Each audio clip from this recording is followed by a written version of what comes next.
Olá e boas-vindas a esta análise visual. Bom, hoje a gente vai embarcar numa jornada que literalmente transcende o nosso mundo físico. Vamos mergulhar fundo em textos antiquíssimos e tradições super complexas para explorar a grandiosa hierarquia celestial hebraica. Sabe, essa análise vai muito além daquela imagem superficial que vemos na cultura popular e revela uma arquitetura cósmica que é de verdade de tirar o fôlego. Vamos lá? Para começar, a gente precisa encarar de frente uma grande questão. Anjos são realmente apenas humanos com asas? A cultura pop acabou pintando uma imagem super específica na nossa cabeça, né? Aquelas figuras serenas, de túnicas branquinhas, asinhas de penas, tocando harpa em cima das nuvens. Mas, olha só, quando a gente examina as fontes originais e a antiguidade hebraica, essa imagem se estilhaça na hora.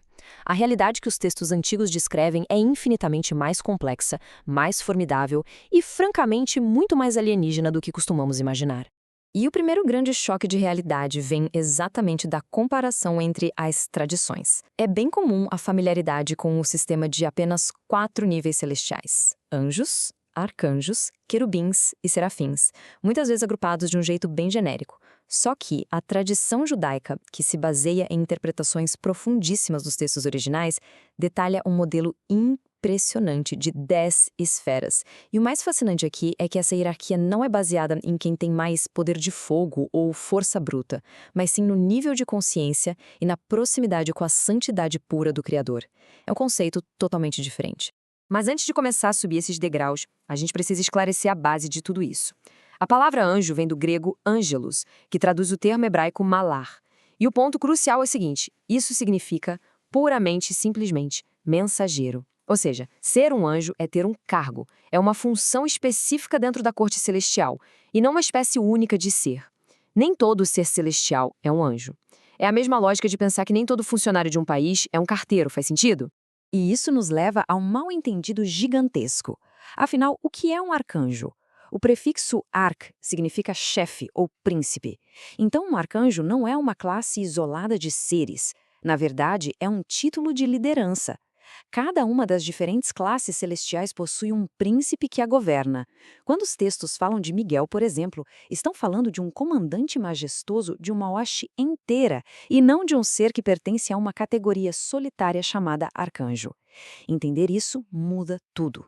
E olhando para o panorama completo, as 10 classes revelam-se numa ordem ascendente, começando lá embaixo com os Ishim, passando por querubins, Bnei Elohim, Elohim, Malahim, Erelim, Hashmalim, Ofanim, serafins, até chegar ao cume absoluto, os Hayot HaKodesh. E conforme a subida acontece, a aparência desses seres vai ficando cada vez menos humana e cada vez mais abstrata e incompreensível para a nossa mente terrena. Vamos explorar de perto essas esferas e entender o que cada uma faz. Começando então pelas classes celestiais inferiores, mensageiros e guardiões. E um aviso rápido: a palavra inferiores não significa fraqueza, muito pelo contrário. A questão é que elas apenas representam as esferas que têm o maior contato com a humanidade e com a nossa dimensão física. Na base de tudo, tocando a nossa realidade, estão os Ishim. Eles são o 10º nível e os que mais se assemelham à forma humana. A lógica é super elegante. Como o nível de consciência de santidade deles é o mais próximo do nosso intelecto, a aparência reflete essa familiaridade. São eles que muitas vezes interagem com os profetas em visões, agindo como nossos representantes lá na corte divina.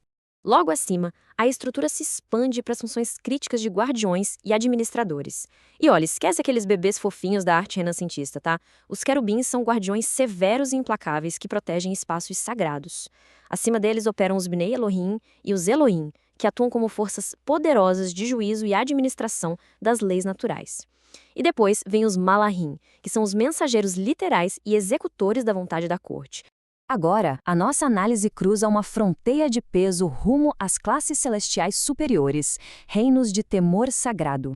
A partir daqui, a familiaridade humana desaparece por completo. Entramos nos domínios do poder bruto e do fogo. Os Erelim formam as hostes marciais dos céus, os valentes guerreiros dos exércitos celestiais, e logo acima deles, os célebres serafins. O termo em hebraico compartilha a raiz com queimar ou incendiar. Eles são literalmente os flamejantes. Com suas 6 asas, eles existem num estado de combustão espiritual contínua, onde a intensidade da santidade deles é tão extrema que age como um fogo que consome qualquer impureza. E aí a gente avança para um conceito simplesmente fenomenal, os Hashmalim. A tradução para esse nome seria algo como os elétricos ou os brilhantes. É uma classe celeste que se manifesta como pura energia faiscante, anunciando a presença divina. E um detalhe absolutamente incrível: no hebraico moderno, a palavra usada para eletricidade deriva exatamente do nome dessa classe angélica. Eles formam uma espécie de estática cósmica antes da presença majestosa. Sensacional, não é? As escrituras antigas tentaram desesperadamente capturar essa realidade visual. O profeta Ezequiel descreve no capítulo 1, e no meio dela havia algo como a cor de âmbar saindo do meio do fogo. Os tradutores antigos lutaram muito com as palavras para descrever os Hashmalim, optando por âmbar para tentar traduzir o brilho eletrizante e indescritível que cintilava diante dos olhos. A ascensão continua até os Ophanim, as rodas cósmicas. Aqui, a compreensão é levada ao limite absoluto. Ao chegar à terceira classe mais alta, as formas biológicas ou figuras aladas ficam totalmente para trás. A estrutura entra no campo da pura geometria cósmica e da física inexplicável. O termo Ophanim significa literalmente rodas, mas não são objetos, são seres vivos, colossais e, para ser sincero, aterrorizantes. São majestosas rodas dentro de rodas que se movem em todas as direções ao mesmo tempo, cobertas de olhos ao redor de todos os seus aros. Eles representam de forma perfeita a onipresença e a onisciência, aquele que tudo vê. Ler as palavras exatas do relato milenar evoca um senso profundo de escala e pavor reverencial. Altos e espantosos, e os aros de todos os quatro estavam cheios de olhos em redor. Dá para imaginar a mecânica do universo observando constantemente. Os Ophanim desafiam as leis de espaço, funcionando como a base rodante e infalível da estrutura divina. E, finalmente, chegamos ao cume. Hayot HaKodesh, os seres viventes sagrados. Aqueles posicionados onde espaço e tempo perdem o significado. A análise atinge aqui a esfera celestial suprema, o primeiro nível na hierarquia de santidade. Os Hayot HaKodesh estão posicionados diretamente sobre a Merkabah, que é a carruagem divina. É o ponto de maior elevação que um ser criado pode alcançar na existência. Eles suportam o peso literal da glória e são o espelho mais puro e não filtrado da força primordial que governa tudo que existe. A aparência dos Hayot HaKodesh é carregadíssima de simbolismo. Como seres profundamente conectados ao Espírito Divino, eles possuem 4 faces formidáveis, de homem, de leão, de boi e de águia. E longe de ser apenas uma mistura aleatória, essas faces representam os 4 domínios de toda a ordem natural. Expressam a totalidade da criação elevada ao seu estado de santidade mais absoluto e complexo possível.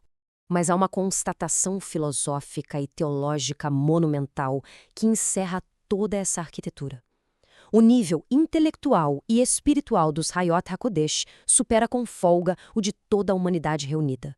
No entanto, mesmo com essa elevação e consciência supremas, nem mesmo eles conseguem compreender totalmente a natureza infinita do Criador.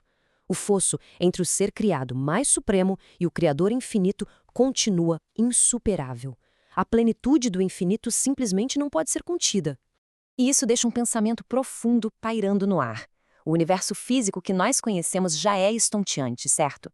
Mas quando a gente observa a complexidade vibrante deste imenso mundo espiritual, de rodas majestosas cheias de olhos, a seres elétricos flamejantes, a gente percebe o quão minúscula é a fração da existência que tocamos. Se o ápice da criação se dobra em mistério, qual é a verdadeira magnitude da realidade invisível que pulsa ao nosso redor todos os dias? Fica a reflexão. Muito obrigado por acompanhar mais esta análise visual. Até a próxima exploração.